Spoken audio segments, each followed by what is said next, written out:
everything seems, the embrace of this the embrace of it is, however, slow. Without fearing being the main stalling, what could be a way of improving the acceptance of AI in our daily work life? And I would like if you can tie this question with the presentation that Paulette has just shared around around coaching and around improving our soft skills through different using the Beckman method in particular.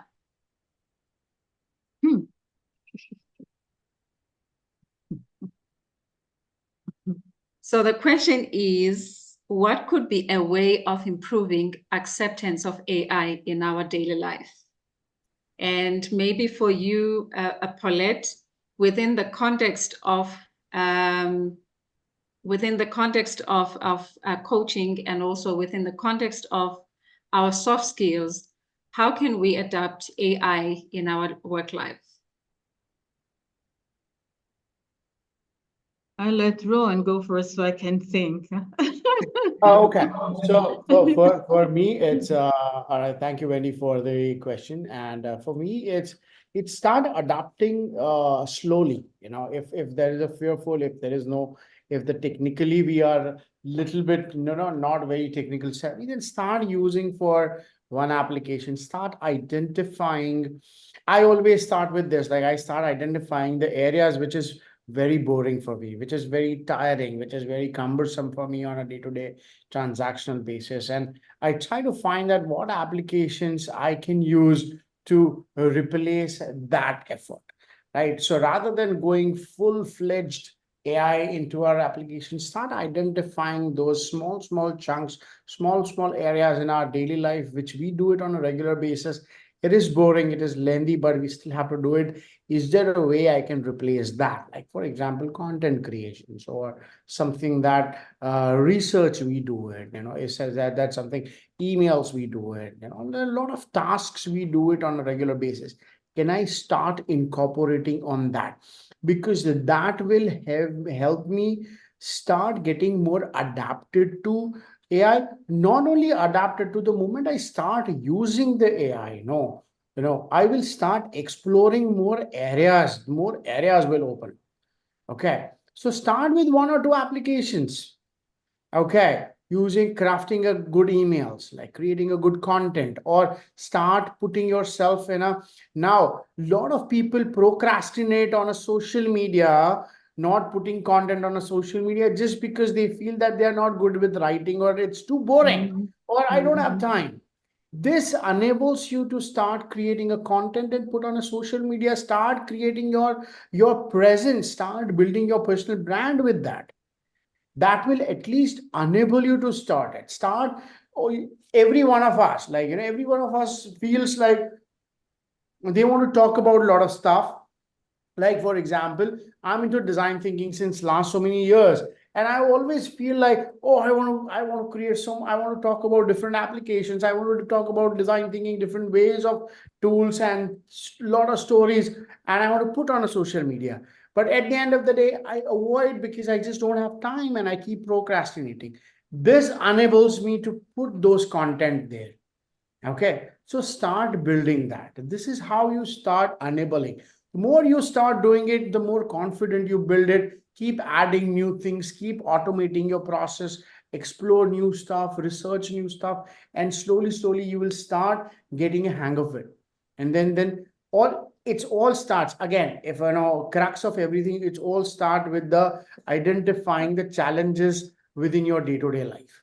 That what are the challenges you are facing on a day-to-day life, and what are those things that you can make it more efficient and more productive using the AI platforms.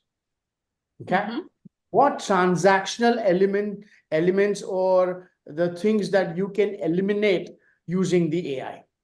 And always goal has to be one goal into mind, that I want to be more productive. I want to spend more time doing the transformational stuff rather than transactional stuff. Okay. So hopefully I understood the question. So soft skills have been the need has been around for the longest while. As I said earlier, I've done HR for many years, and it has always been managers coming to recruitment meetings, depending on what job it is. If it's a job, it's a communication, like in the UN, my former organization. When you talk about communication, it's talking about communicating with people from different nationalities, communicating with, you might be in a country where there is, a country where people, they're not high on the, what you call it, the totem, so to speak, in terms of how other countries see them. And, you might have Europeans who have in their minds what, the status of a country, so to speak, and you might get different behaviors from that. So let's use the example of a communication person. And communication is a soft skill, yes? And there are certain attributes with that particular profession, title, whatever. And so if you don't have those attributes, you're not demonstrating them, I would think, especially if you're a senior person, a leader, there is someone in that particular country office or in that head office who is at some point going to point out, listen, you need that particular skill. And communication has come up strongly in all of the research that have been done. Most, if not all of these that I mentioned earlier, they're saying communication is extremely important. So if you are a leader in an organization and you are lacking the communication skills that's required for your post, normally you are going to be put through some leadership development. Yes? Within AI, how does that change? It's that, and the research that I've looked at, it says that, okay, with communication during AI, you might not as a leader be doing so much of the writing and all, because you can go to AI to help you with that. And so it would have to be some other aspects of that communication that one would need to look at, to develop. So it's and one of the research says, it's like the university research, they said, look, communication, the oral communication is likely to be needed more. Yes, because if somebody is writing, if AI is writing for you and takes over that, then perhaps you would need to see how you can develop your relationship with your staff, because one, you're likely to have more time for that, yes? And it's just for them that an indication that you could possibly look at that some more than you have spent time in the past to look at. I don't know if I've helped. No, you've helped, Paulette. And I think my last, not question, but comment, if it turns out to a question, then that is fine. We're still within time. Yeah. So with technology changing, at a second, as we are sitting here, technology companies are busy upgrading their existing technologies that they have, that is in the market, available in the market. What is it that is actionable with us humans to keep ourselves relevant with the fast pace of technology?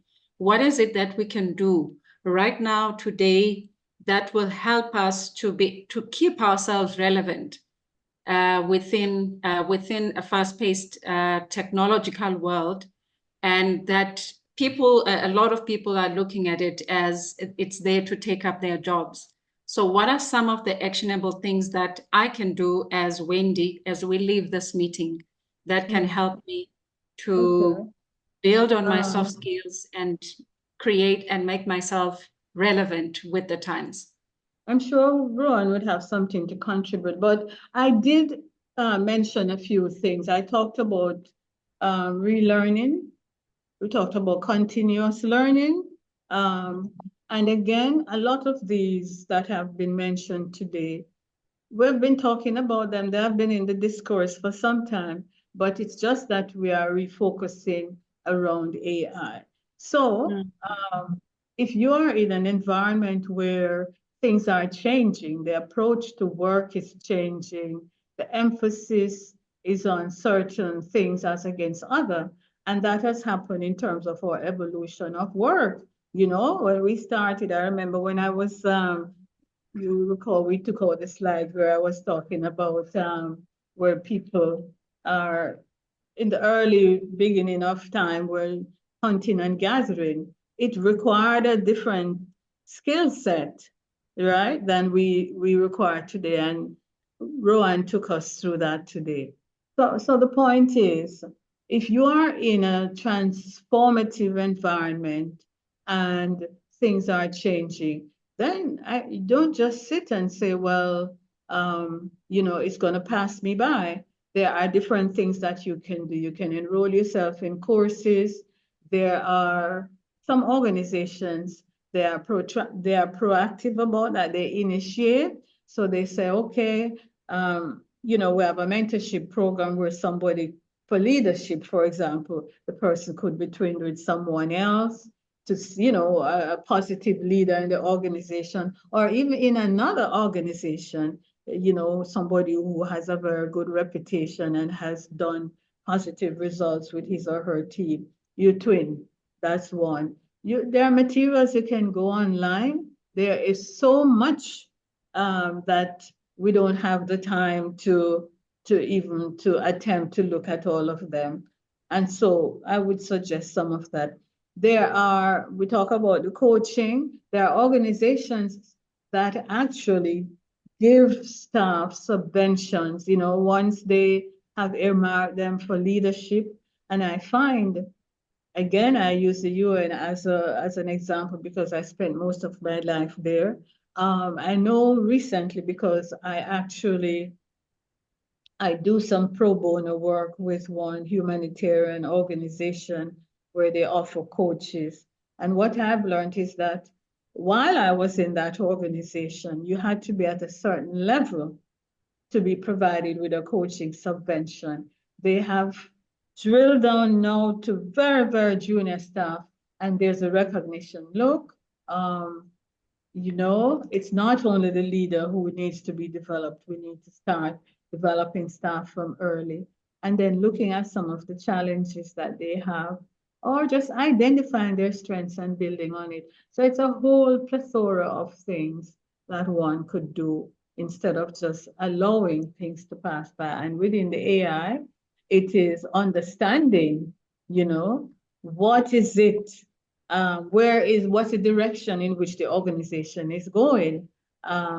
Is the emphasis on, because we said the lower level staff in some technical skills, they are not likely to be impacted.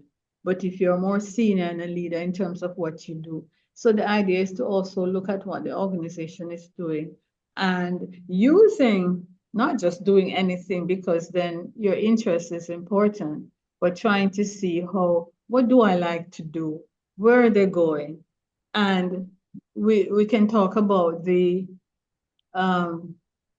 demography in organizations now, where the younger staff, they're not even staying very long if things are not in their favor. So it's okay, I'm moving to another organization, but what am I going to do? Am I going to look for something in that organization that they're focusing on? And if I don't have those skills to start developing, those are some suggestions I would make. No, thank you, Paulette, and thank you, Rohan, for those suggestions. And if I could summarize today's session or today's webinar with the key points our key takeaways is that start identifying the key tasks that you can assign to AI as a way of adapting to artificial intelligence and focus on the people. And the second one is invest in continuous learning, as Miss Andrea Ray has shared about the different programs that they offer at UCCG, including the new program that we will be asking about, because we have prizes to share. Before you leave, we've got some prizes that we will share. So we'll ask some questions.